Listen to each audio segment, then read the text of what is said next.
Sometimes that match just doesn't flow the way you want it to.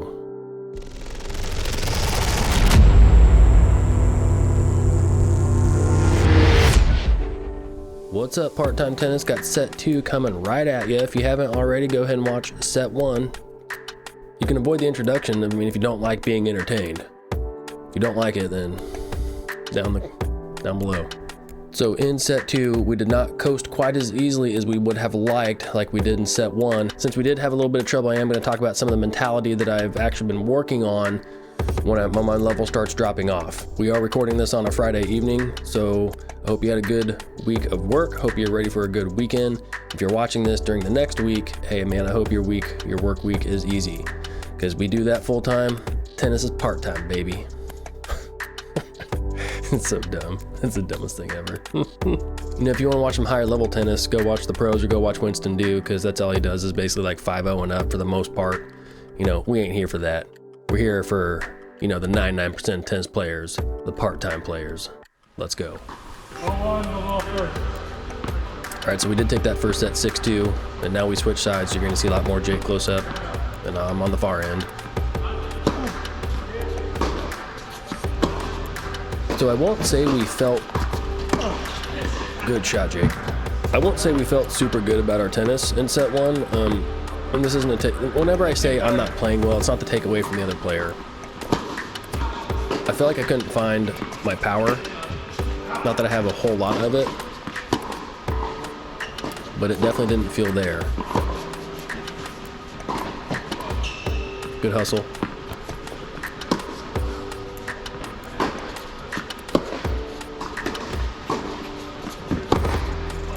But again, I am to remind you, Jake was not feeling well during the set, so I'm just happy that he came out to play, so I had somebody to play on this Thursday practice match, Thursday league, whatever we call it.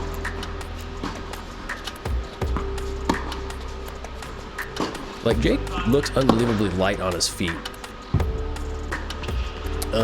His mentality, at least this night, is a lot like mine. If he's serving poor, like, the rest of his game seems to kind of drop. And I've noticed that about my game too. I have a couple bad service games or a couple double faults in a service game that really gets into my head. And that's one thing him and I talked about when we changed sides on the set. Should have done way more with that volley. But not that you're seeing anything that alludes to, you know, his game dropping off or anything, but it's just something I noticed throughout these 2 sets we played. So a couple things I'm noticing about my game on my forehand, I tend to lean over with my torso quite a bit. So that's one thing I've noticed, and I'm actively trying to, good job, actively trying to correct, being more upright, bending at the knees more so than bending at the core. I feel like that's going to be safer and better for the longevity of my game, reducing the risk of injury. So that was a bit more upright. Because you don't see me really like reaching over with my torso on the backhand side. I've noticed, like, when I'm returning guys with a harder serve, I'm upright, you know, if it's in kind of in my wheelhouse there, so I don't have to. That was kind of a miss hit on that ball. But I'm definitely just trying to stay upright with my core on that forehand side. I think that's going to help me help reduce my errors. It's an active thing I'm thinking about in the match. I played one today that you'll see a video coming out hopefully next week or so.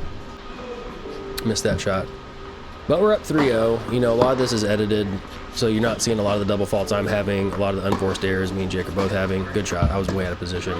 Easy put away for him.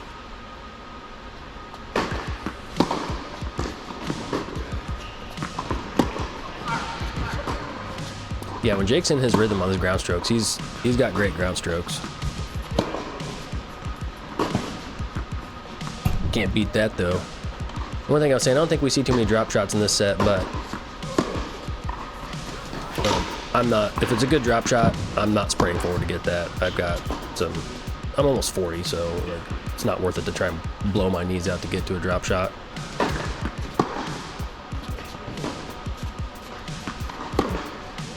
And one thing that's actually kind of starting to frustrate me a little bit is my serve is getting better. It's got more pace on it. You know, guys are able just to kind of redirect that power.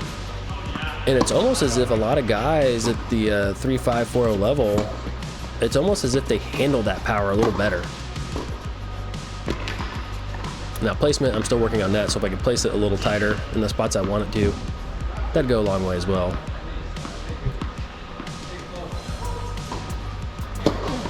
So we cruise 4-0 up in this set pretty quickly. That was one of the luckiest backhands of my life. And while these highlights are going on, it's tough to say, like, you're going to see the score kind of start flopping back towards Jake's favor here in a minute. And this is where I was getting into, where the set doesn't quite go as smooth as you want. But as you'll notice, as we start getting down in this set, at least in the highlights, if you want to go watch the Raw, there's Raw set 2 up on the channel as well. I start getting into my head, and this is where I lose a lot of matches. So, and one thing I will 100% say about my game is that I don't really get beaten that often. I lose, and there is a difference. You know, if some guys can weather the storm and wait for my level to fall off, you know, like I'm not saying Jake's a pusher, don't take it that way. But there's a lot of guys at the 4-0 level that push really well. They're very athletic. They can get to a lot of shots. And if I'm not able to hit my shots and just kind of, you know, push through that, and my level starts falling off, that's a dangerous spot for me to be in. As you'll see here, as this progresses with the game score, you know, Jake's gonna catch up here pretty soon. There's not spoilers, like the highlights are already out, so you can go watch that without commentary. But one of the problems is too, and this is kind of a mindset thing, you know, if you're up 4-0, 5-2 or something, a lot of the times your opponent who's down, there's a good chance they've already accepted defeat. And they're actually playing a lot more free than you are, and you might be getting a little bit more tight trying to close out the match. So one of the things too is if they do start coming back, you know, maintain your composure, because as they start creeping back into the set, there's a good chance they're going to start putting that pressure. Good shot, man. They're going to start putting that pressure back on themselves, and they're going to start tightening up. Now, I can't say that for every single person, but that's going to be the tendency, right?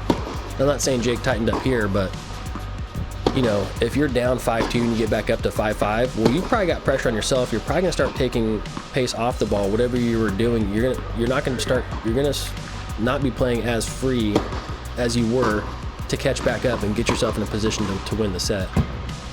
See, Jake's just smoking these balls right now. You know, all the work I got at 4-0s. Really good shot. Man, good shot, man. And there wasn't many good points between where we were at, so you know, he got backed up to 4-4. There's a lot of errors on both ends, a lot of mishits, but this is where we're at to finish the set off. You can see me kind of bend over here a little bit. I was like half stressed, not like super stressed, but that's where it was. So if I had to offer a little bit of advice, if you're up in the set and your opponent has mentally accepted defeat, they're going to start swinging out. They're going to start playing pretty free, and you might just have to weather that storm if they start playing better than you, because chances are you might be a little tighter if you get nervous to try and close out that set. That's one thing I'm working on. In another match I actually played today, as I'm recording this, I played a match earlier today.